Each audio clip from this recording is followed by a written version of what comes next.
All right, welcome to the book club interview. My name is Scott Hollister, your host. Today's guest is Doug Marshall, who is a veteran real estate professional of nearly 40 years, more than 30 of which related to financing apartments and other commercial real estate. For the past decade, he has also invested in several rental properties. He is the author of the new release, Mastering the Art of Commercial Real Estate Investing: How to Successfully Build Wealth and Grow Passive Income from Your Rental Properties.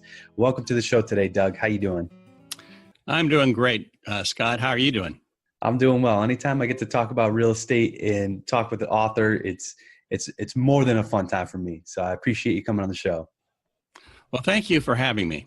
Yep. And Doug, before we get into things, I like to start with a brief explanation of your real estate experience and where you've come from. I'd be happy to. When a podcast host such as yourself asks me to introduce myself to their audience, I typically state the highlights of my resume, which I think is kind of a boring way to introduce yourself. So today I'm not going to do that, except to say that I have almost 40 years of commercial real estate experience, and most of it's on the financing side of the business. And for the last 11 years, I've been investing in commercial real estate. But I'd rather tell you my story from a different perspective, one that I think a lot of people in your audience will be able to relate to. So here goes. For the first 24 years as a commercial real estate professional, I was on that never-ending hamster wheel of low-paying jobs. I was living paycheck to paycheck, and I was just barely getting by financially. And I realized that something had to change. So in 2003, I started my own business, Marshall Commercial Funding. And for the first time in my career, I was making good money, Scott. And boy, that felt really good. But even so, I knew there was no way that I was going to retire well. You see, I could do the math, and I understood I was too close to retirement to make up for the hard lean years. I realized it was very likely I may never be able to retire at all. But at the same time, I watched my real estate clients prosper. Their liquidity and their net worth were growing rapidly as a result of their real estate investments. So 11 years ago, I started investing in commercial real estate. And today, not only could I retire if I chose to, but I could do so comfortably. And this year, for the first time, the passive income from my rental properties, when added to my future Social Security checks, significantly exceeds my personal expenses. And once passive income comfortably exceeds your personal expenses, that's my definition of financial freedom. So that's my story. And what you might be thinking, why am I telling you this? I believe that many of you listening to me right now are either living paycheck to paycheck, or you realize that you aren't going to retire well. And I'm here to tell you, if I can do it, you can do it too. That's extremely powerful, Doug. I love that story. I think that's, why most of us choose real estate as our investment choice to ultimately, accomplish that financial freedom goal. So how did it feel once you ran those numbers with your retirement? Were you, excited? Did you celebrate? Yes, I did. You gradually see where you're coming from as far as your passive income is concerned from your rental properties and from other investments that you have. And then, though I'm not taking Social Security, you get that annual mailer from the Social Security Administration saying this is where your retirement would be if you were to retire today, and you add those up. And when you see that it's growing over time, that passive income, it's really exciting. It's a different feel that you know that you're financially secure. That's amazing. Well, congratulations, and I'm glad you went out on your own back in 2003, and that's quite the risk. But I really want to start with what led you to write the book Mastering the Art of Commercial Real Estate Investing, which comes out on December 18th of 2018. Yes. Well, thank you for asking.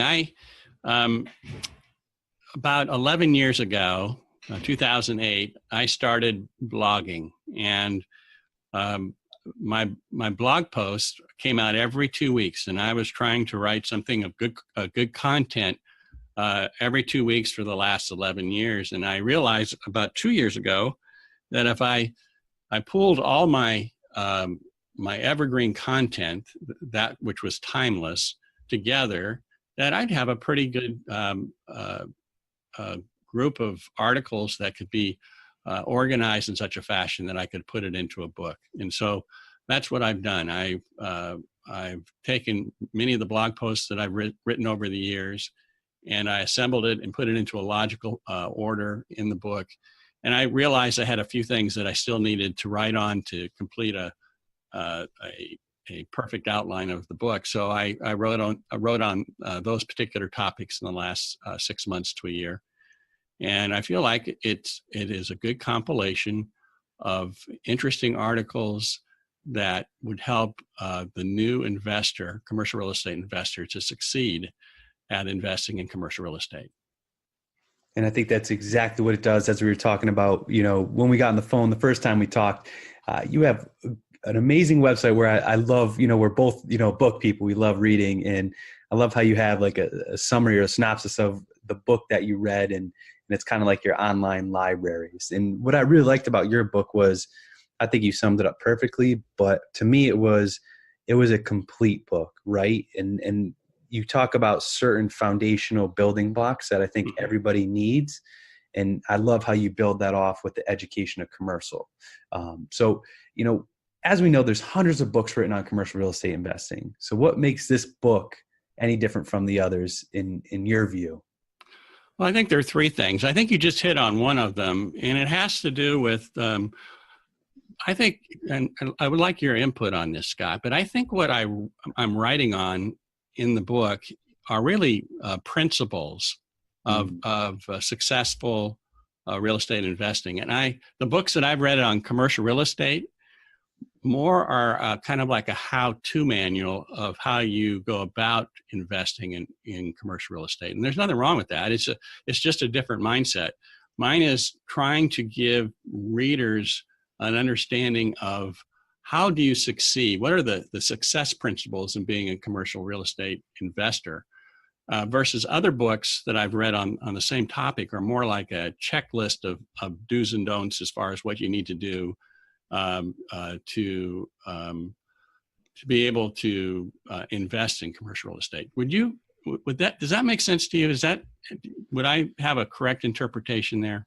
Yes, perfect sense, Doug. I think, so as a former health teacher, I used to teach goal setting and I love stories, right? If you can do some type of parable and really capture, a reader or a student's attention.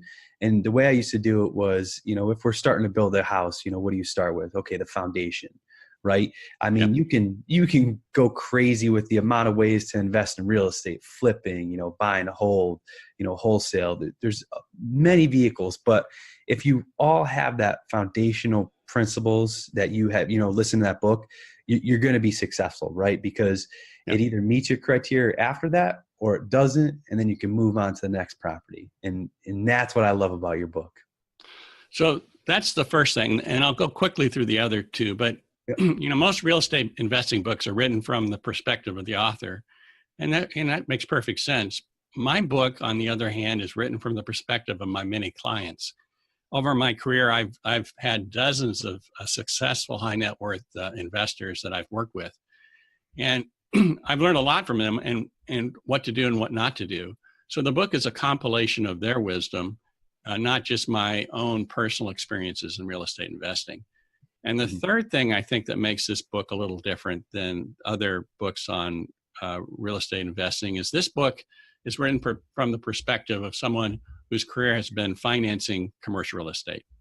And, almost all the other books are from the investor's perspective.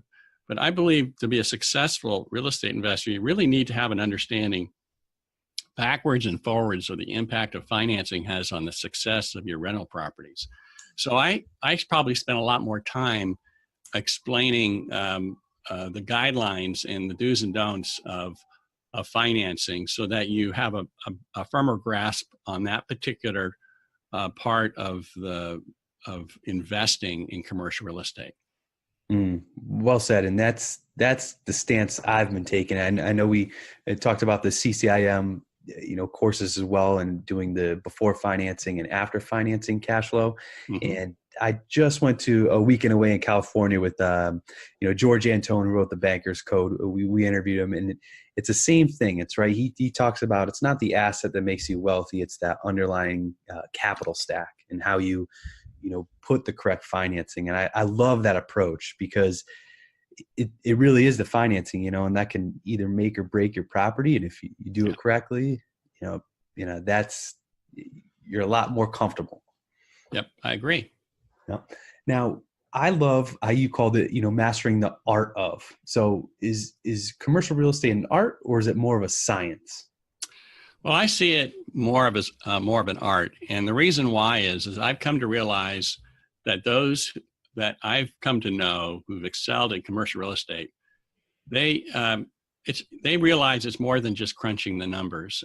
They understand you need to have a firm grasp of how to value real estate and how leveraging a property with debt will influence the property's return, and a variety of other things that you have to do for getting into the number side of the business. But commercial real estate investing is really a lot more than just that.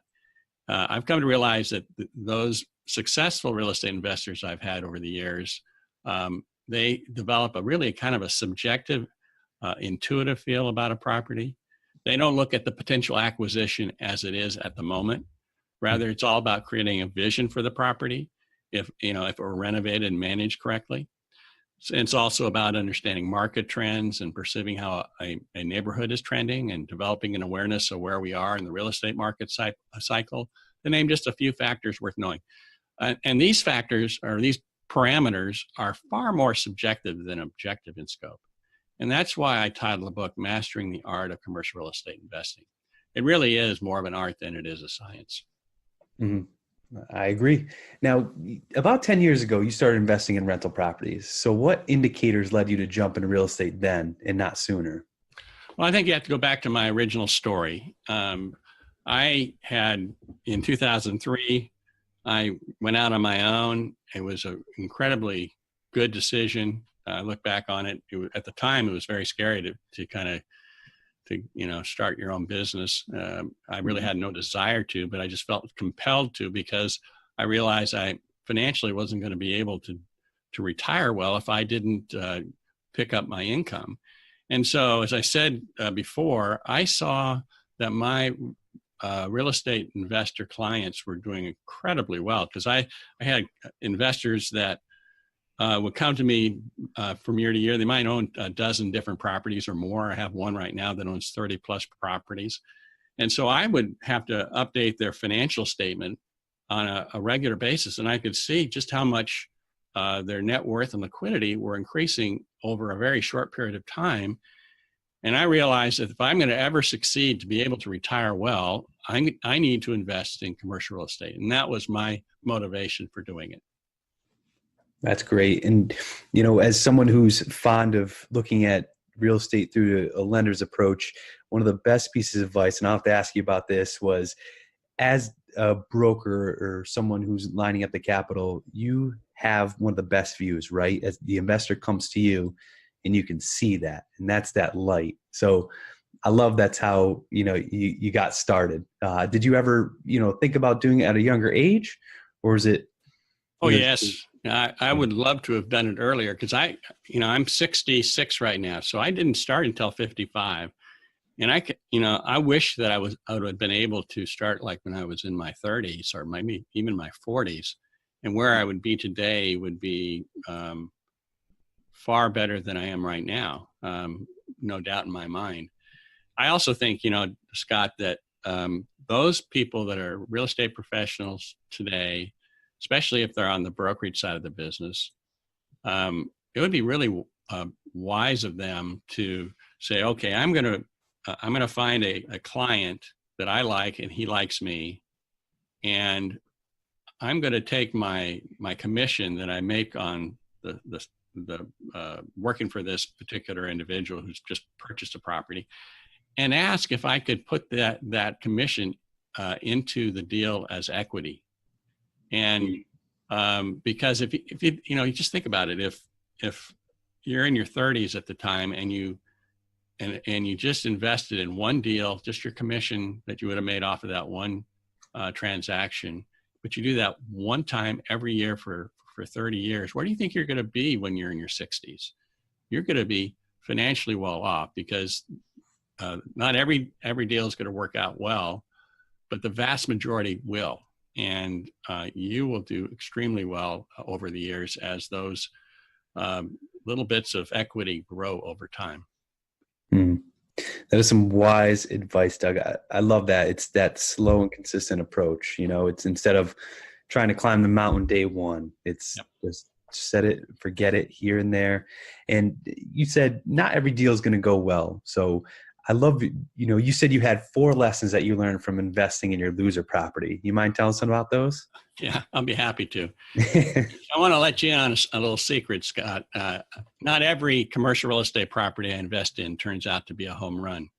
Okay. Now that I got that confession off my chest, maybe some of you can relate. But in the summer of 2007, which that really, if you think about it, that turned out to be the absolute peak of the last real estate cycle. I, along with a like-minded group of investors, purchased a 32-unit apartment located in a small town. And at the time, it seemed like it would be a good investment. It had large unit sizes. There were 1-story buildings. It was located in a nice, quiet little town. And it even had the potential down the road to convert to condominiums. And I was thinking at the time, hey, what could go wrong? Well, it turned out that a lot of things could go wrong, most of which could not have been predicted by the most knowledgeable of real estate investors. And to my great relief, we sold this property a few years ago. And from the vantage point of time, I now realize that I did learn 4 lessons, and these are those 4 lessons. First of all, market timing is everything. The old adage that says you make your money on an investment when you purchase it, not when you sell it, is very true. This investment had very little chance to perform well because we simply paid too much for it. We bought this property at the very peak of the real estate cycle. And if we had purchased it a year or 2 earlier at a much less inflated price, this property would probably have performed admirably. So that was the first thing. The market timing is everything. The second one, there's a reason why properties in small markets have higher cap rates. When the economy went bust in 2008 and unemployment soared and vacancy rates rose and rents flattened, in some places they actually declined. As bad as this was in the large metropolitan areas, it was far worse in the small towns, which had higher vacancy rates and struggled more significantly with rent concessions. And when the commercial real estate market finally turned in the large cities, it was still another year or 2 before the small town that our property was located in began to see occupancy rates rise and modest rent growth again. So that's the second one. The third one is never underestimate the cost of deferred maintenance. When we purchased this property, it was a value add play. And so when we purchased it, we thought we had enough, a sizable war chest for set aside for capital improvements. And reality was we weren't even close. When we sold the property, I'm sure the buyer was thinking that all he had to do to make this property perform well was to tackle all the deferred maintenance. And he probably didn't know how much money we'd already socked away. It really sucked all of our cash. So that's the third thing. Never underestimate the cost of deferred maintenance. And then finally, pay close attention to your on-site manager. The old adage, you get what you inspect, not what you expect, is very true. And over the years, we had over the 8 years we owned the property, we had 3 different on-site managers, and we had to fire the first 2. And each started out well managing the property, but over time, their performance was highly correlated to how well we monitored them.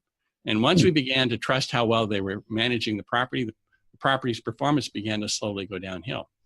So the thing that I've learned is that you get what you inspect, not what you expect. So those are the 4 things that I learned from that loser property. By the way, Scott, we didn't do too badly on the property. We ended up with a 7% internal rate of return on the property. So we didn't lose money, but if we'd have taken that same money and put it into the stock market at that particular point in time, we'd have done far better.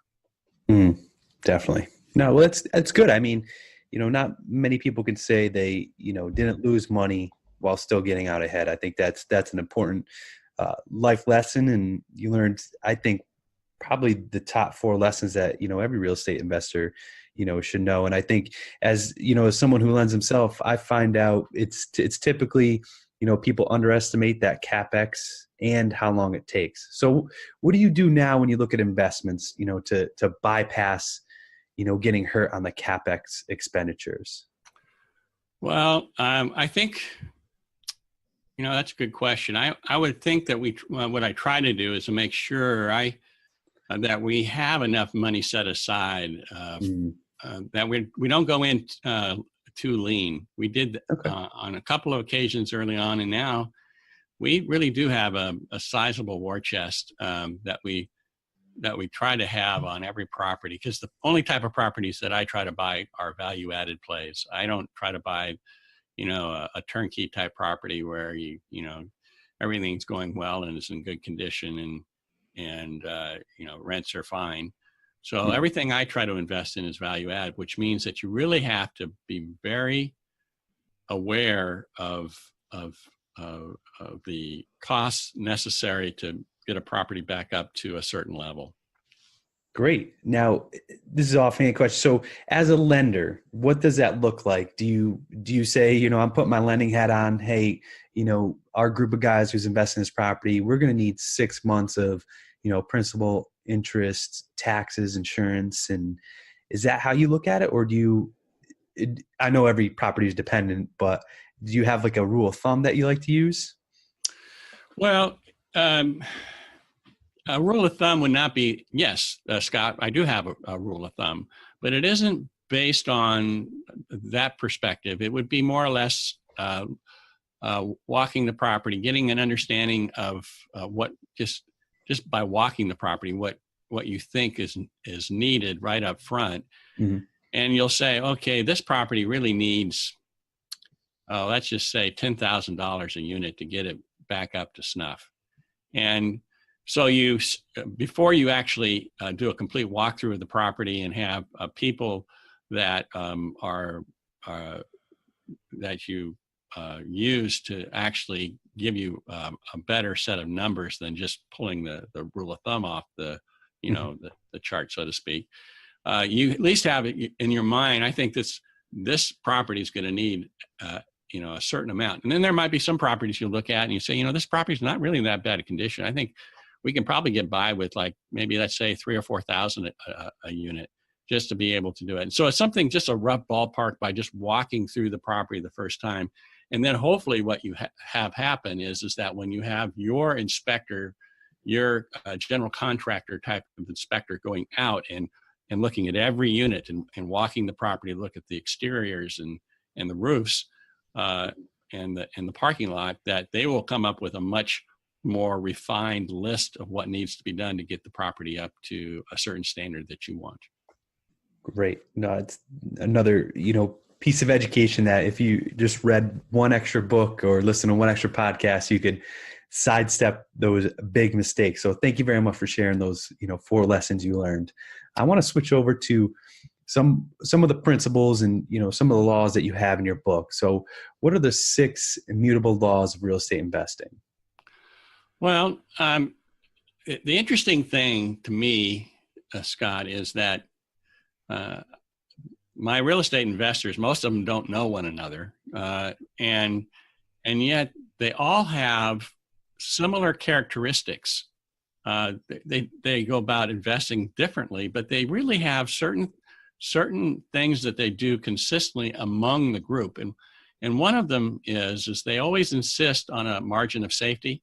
In other words, the goal is to buy the property that's underperforming the market, so that with a change of ownership, that they can they have the ability that they already know that the property is performing below market. So they're always looking for that upside potential. That's what they're looking for, and there are a lot of properties out there, and a lot of properties owners that say that this is a value-added play. In reality, it's not a value-added play. It's an overpriced property at market, or below or above market as far as the value is concerned. So they're always looking for a margin of safety. The second thing they'll tell me is that this time is never different. The 4 most dangerous words in investing is this time is different. So whenever someone starts saying that, you just need to run away from that investment type. And then number 3 is be patient and wait for the fat pitch. It's a baseball analogy, and a pitcher behind on the count needs to get the next pitch over the plate. He knows that, and more importantly, the batter knows that. And a good batter just waits for the fat pitch. And in commercial real estate, the wise investor waits patiently for those investments that have the potential for being home runs. And that sometimes means you have to pass on a lot of different properties before you can find that right property. Right now I'm investing in a property that's originally had an asking price of $7.5 million. And I'm just one of the small investors in the group. I'm going to have some equity in it, but probably about 10%. And this property, we made an offer at $6.5 million, and not because that's what it would take for us to feel comfortable with that deal. And we lost it. It went to somebody else that offered significantly more. And 60 days went by, and we get a call back saying, "Are you still interested in buying this property?" And we said, "Yeah, but at $6.5 million, not at $7.5 million." And they said, "Okay." And then once we did our due diligence, we saw that there were some other issues with deferred maintenance, and we lowered it to $6.4 million. And so we were able to get, and at $6.4 million, that property is going to be a nice cash cow for us. There's no doubt in my mind that we're going to do well on that property. But we did not, feel like we had to, concern ourselves with buying this property at what the seller wanted to sell it for. We were willing to wait and to let it pass, and we did, and it came back to us. And that's a perfect example of being patient and waiting for the fat pitch. Number 4 is be contrarian. Humans are prone to the herd instinct. When everyone is buying, they're buying, and when everyone is selling, they're selling. And try not to follow the herd, and you'll likely do better than most investors. And number 3 is be leery of leverage. Here I am, a lender, and I'm telling you to be leery of leverage, but don't over leverage your properties. I think you look back on the Great Recession, those who over leveraged their property lost their properties. They had to, they gave them back to the bank. And if you can just make sure that if, let's say we're going to the next recession, which is probably, it's inevitable, it's going to happen one of these days, you should try to make sure that your property could withstand a significant increase in vacancy, like maybe on a property, let's say an apartment, maybe you want to make sure that it can go to a 15% vacancy rate. What happens when your property goes to 15%, which is a very high vacancy in our market? Does it still cash flow? Does it pay the mortgage? And if it does, then you're fine. If not, then maybe you've over leveraged the property. And then number 6 is never invest in something you don't understand. If you don't understand the investment, you shouldn't be investing in it. And that's the way I am with the stock market. I got out of the stock market a number of years ago. I just don't understand why it does what it's doing today. It seems to me like it's way overpriced. And so I'm no longer investing in the stock market. But I do understand commercial real estate, and that's where I'm putting the vast majority of my investments are in commercial real estate. So those are the 6 things that I see that my investors do on a regular basis. That's great. That's a sign that I think everybody needs to print out and hang on their office wall. Yeah. Yep. So what about, success in commercial real estate to investors? You have 5 habits of highly successful commercial real estate investors. Do you mind sharing those? Yeah. I found that most of my investors had all 5 of these, sometimes only 4, but generally these are the things that they consistently had among the group. They had a simple approach to analyzing commercial real estate opportunities. Each investor has his own methods of analyzing a deal, but surprisingly, most have a relatively simple set of parameters that they use as their guidelines for making go, no-go decisions for purchasing real estate. Mm-hmm. And rarely do they employ the more sophisticated methods of evaluation, such as like net present value or IRR, internal rates of return. They could do it, on the back of a napkin almost. So they have a simple approach to analyzing commercial real estate. Number two, they have a big picture approach to investing. They don't get caught up in the minutia of the deal. Rather, they take a step back and look at the big picture or the 30,000-foot view in order to effectively make up the right decision. And as I say, it's more of an art than a science for them. And they're able to pull the trigger much faster than those who like to overanalyze their opportunities. Number three, they listen to a core group of advisors. Some successful real estate investors go it alone, but most rely on their own, not solely on their own expertise. They usually have a team of advisors. They realize that their expertise, though valuable, is limited, and which requires that they rely on the proven counsel of others. And so you might have on their real estate team, they might have like 2 or 3 more people that they really rely upon. And one might be a real estate broker or an attorney or an accountant or a mortgage broker. Or it could be a general contractor or a property manager. There's a list is kind of endless, but those are kind of the most obvious ones. And they usually have no more than 2 to 4 advisors making up their advisory group. And but they really do lean on those people to make sure that they're investing wisely.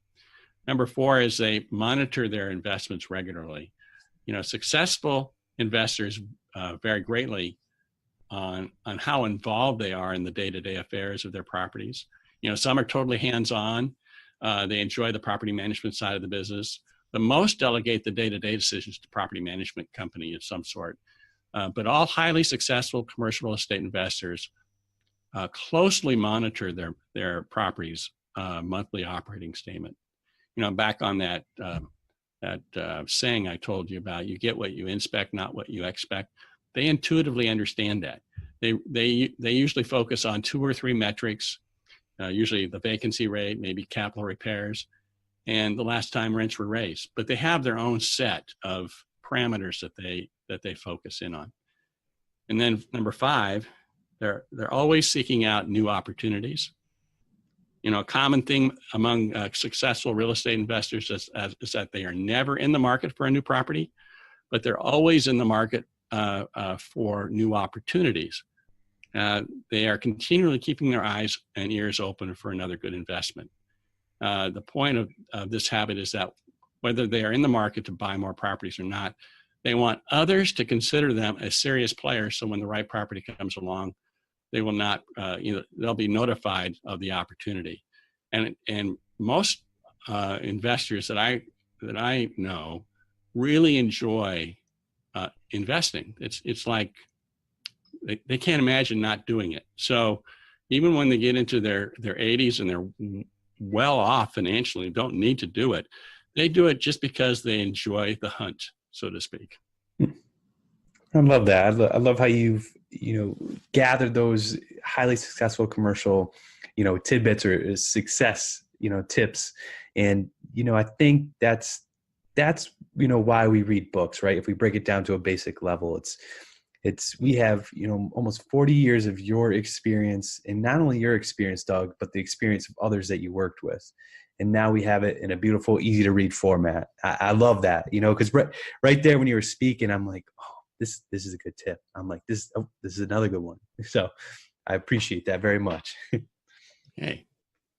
Yep. And so I just had a quick question on one of those tips, and this has to do with overanalyzing. And I've seen that before, especially old school investors. Like if they can't pencil out on the back of a napkin, they're not going to do it. Yes, there's some, higher level financing that has to go on, with the Excel sheets and everything else. But at a basic level, they do that. So what's your advice for someone that, tends to overanalyze, a real estate investment? Well, I think each person has to understand their personality bent. And I can relate to those people that overanalyze. I get it. I really do. For me, I would love to run the numbers backwards and forwards and try to see if I'm missing anything, so to speak, that would make it easier to pull the trigger. But what I've realized is that if I do that, I am increasing the odds that this deal will not close at all, because the seller is not going to put up with it for long. And so they need to have somebody come alongside them, so to speak, that is one who is more of a big picture type person, and tell them, now's the time. Either we have enough information, enough information on the property to proceed, or we don't. And then ask them, what does your gut tell you at this point? Do you have a feel for what you're really thinking? And I think there needs to be that gut check on a regular basis, and they need to have somebody, maybe one of their advisors, who realizes maybe that person likes to overanalyze, to come alongside them and kind of prod them on to either say, yes, this is something I really would like to get involved in, or it doesn't make any difference. I can get more and more information and I'm still going to say no. So I think that's what they have to do. Great. Thank you for that. Now, something that, we're opposite now. Now we're going to go into the 6 real estate calculations that every investor needs to know. To be knowledgeable as a commercial real estate investor does require a solid grasp of the numbers. I'm the first one to say that. But at the same time, I think we can get caught up sometimes too much in the numbers, which is kind of ironic that's coming from me, because I love playing with the numbers. I really do. But there are 6 different types of calculations that an investor needs to fully understand. And what I typically find is that even my highly successful investors that I invest with, they generally only know 2 or maybe 2 or 3 of these 6 really well, and the other ones they're clueless about. So I'm not so sure it's how important it is over the long term, how well you must know these, but to me it makes sense. So the first one is, how is commercial real estate valued? Talking about cap rates and net operating income and things of that sort. So the first one is the valuation of commercial real estate. The second one is, how do you determine the loan amount based on a lender's underwriting parameters? Most people don't understand that it isn't the seller's pro forma or the buyer's pro forma that will determine the loan amount. It's how the lender underwrites that property, and they generally have 7 different rules of thumb that they use. Each lender's a little bit different, but they have these different guidelines that they follow, and it generally those guidelines will lower the loan amount. And you need to know that up front, because it'll have an impact on your cash on cash return. So number 3 is, how do you calculate a property's cash on cash return? And then, how does leverage impact a property's cash on cash return? And right now, probably shouldn't bring this up because it's a long conversation, but we just in the last year went from positive leverage, where for every dollar of debt that you add to a property, it actually improves your cash on cash return, to, in the last year, we have flipped to a negative leverage situation. For every dollar you add now, because interest rates have risen significantly, for every dollar you add, you now are lowering your cash on cash return. And you should know this before you get into investing. So that's number 4. Number 5 is, how does loan amortization impact your investment? Many times people say, well, what I want is the lowest interest rate possible.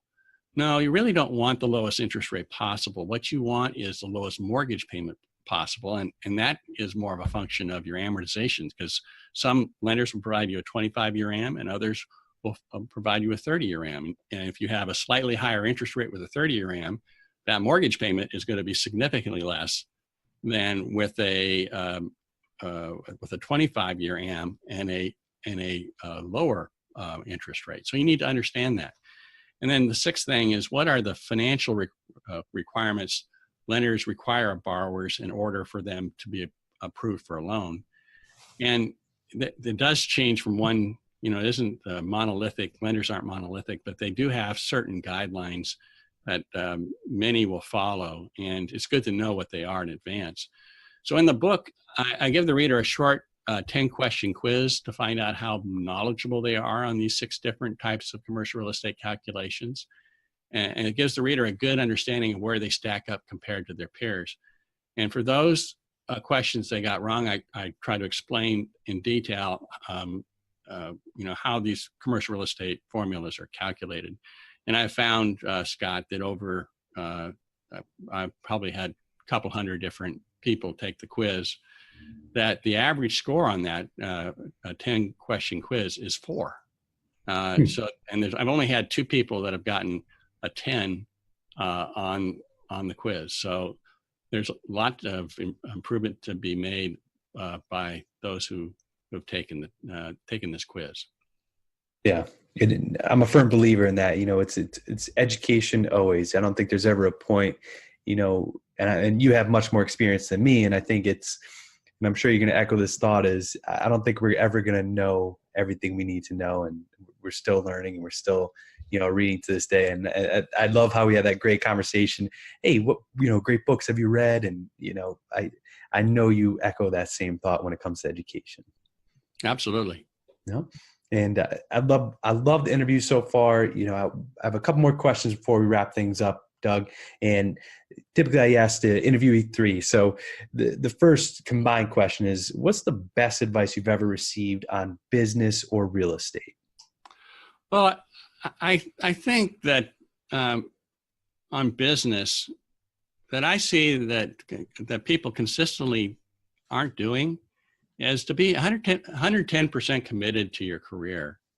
I see a lot of people that are just trying to be good enough and not trying to excel.